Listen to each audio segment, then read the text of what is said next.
베트남의 별이 된 파파 박항서입니다. 우리가 박항서 감독을 생각할 때 어떻습니까? 한국에서 주류가 아니었습니다.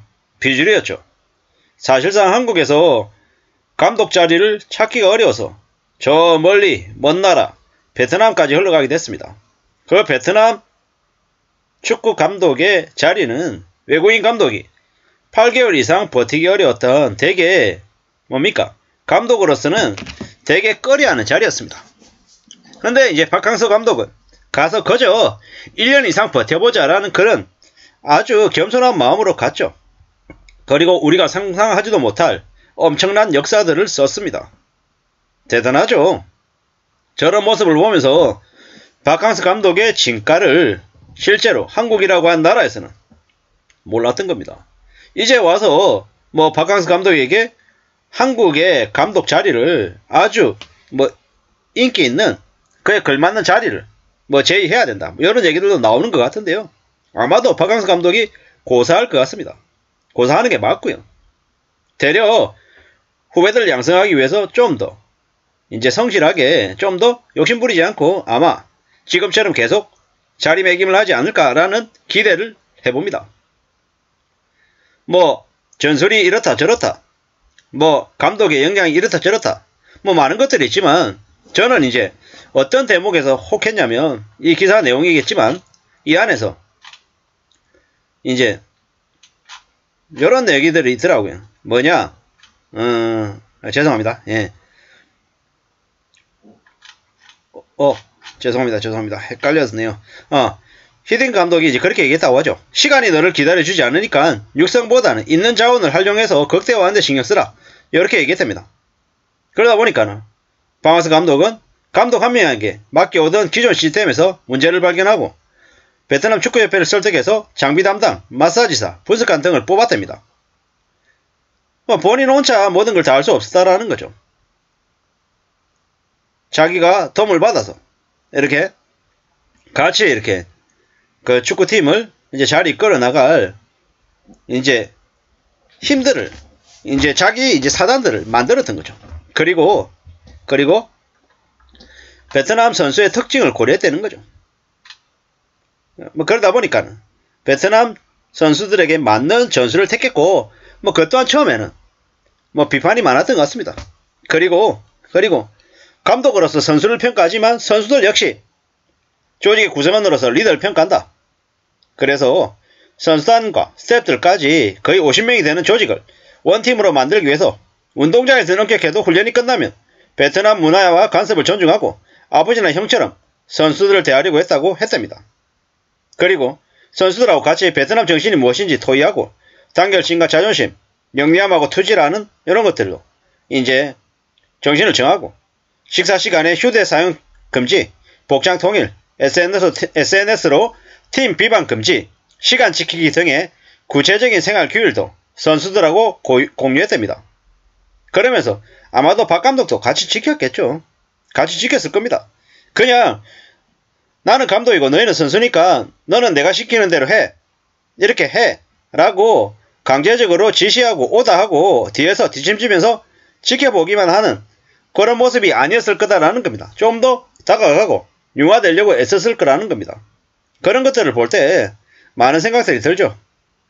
어떻게 살아야 될지, 어떤 마음이어야 될지를 말이죠. 우리는 잘 봐야 됩니다. 잘 생각하면서 지내야 됩니다. 우리가 살아가면서 가족 구성원들을 어떻게 또 잘 이렇게 융화시켜서 가야 될지, 또 회사라고 하는 곳에서 아니면 바깥에서 여러 사람들 안에서 같이 이렇게 모양을 만들고 같이 의논하고 협업하고 또 이렇게 굴러가게끔 또 이뤄내는 역할을 하는 경우가 종종 있을 거다라는 겁니다. 그럴 때 제일 첫 번째가 뭡니까? 제일 첫 번째가 그 구성원들과 같은 생각, 같은 마음, 공감대, 공유할 수 있는 그런 가치, 생각 이런 것들이 먼저 있어야 된다라는 거죠. 그러한 것들이 있고 난 다음에 여러 가지 의논과 협의를 통해서 원하는 목표를 향해 달려가야 된다라는 거죠. 좀 생각들을 해봅니다. 우리가 살아가면서 어떤 삶을 살 것인가, 어떤 노력을 하고 어떤 성과를 낼 것인가, 이런 것들 관련해 가지고 좀 잘 봐야겠죠. 확실한 건 뭡니까? 확실한 건 잘 다듬어 가야겠다. 만들어야겠다라는 거죠. 누가 뭐라 그래도 좀 이뤄내는, 갖춰나가는 이제 삶을 좀 바라죠. 결국에는 금방 되는 건 없겠지만 시간을 두고 보면 뭐가 됐건 간에 이뤄낼 것이다 라는 거죠. 잘 움직여야 됩니다. 잘 생각해야 됩니다. 확실한 건 꾸준히 앞으로 나아간다. 애쓴다. 마음을 쏟는다. 이런 것들이 필요하겠다라는 겁니다. 뭐 베트남 축구의 파파 박항서 감독의 이야기를 이제 이렇게 보면서 많은 생각들이 들죠. 인간적인 신뢰를 쌓기 위해서도 애써야 된다. 그리고 정말 정성을 다해야 된다라는 거죠. 박항서 감독은 이미 60대의 나이, 그리고 3부 리그에서 감독 생활을 하고 있던 더 이상 더 아래로 내려갈 일이 없었던 그가 베트남이라고 하는 곳에 가서, 낯선 곳에 가서 새로운 성과를 만들어냈습니다. 많은 생각들이 들죠. 베트남이라고 하는 곳에서 뭐 더 이상 거기 가서 뭘 하겠냐, 뭐 이렇게도 하지만 누군가는 거기서 또 새로운 성과를 내고 새로운 출발을 하더라는 거죠. 함부로 남들이 이뤄낸 걸 보면서 나는 왜 이 모양일까, 나는 왜 이거밖에 안 될까라고 씁쓸해하거나 뭐 바닥을 보면서 답답해하거나 이런 생각들은 안 하는 게 좋을 것 같다라는 겁니다. 그것보다 좀 더 필요한 건 뭐냐, 조심하고 나은 자세로 지내고 차근차근 움직이는 거, 이런 것들이 더 필요하겠다라는 겁니다. 잘 봐야 된다. 잘 생각해야 된다. 차근차근 조심해서 조금씩 움직이는 게 좋겠다라는 말씀을 드립니다. 절대로 함부로 쉽게 삶을 생각 안 했으면 좋겠습니다. 그리고 내가 살아가는 삶이, 내 모습이 좀 엉망이라고, 제대로 안 돌아간다고 하더라도 너무 낙심하거나 너무 답답해하지 말자고요. 그래야 되지 않겠냐라는 거죠. 그래야 좀 그래도 삶을 좀 괜찮게 만들지 않겠냐 라는 생각도 해봅니다. 결국에는 좋든 나쁘든 내가 영화의 주인공이든 조연이든 지나가는 행인으로 엑스트라이든 간에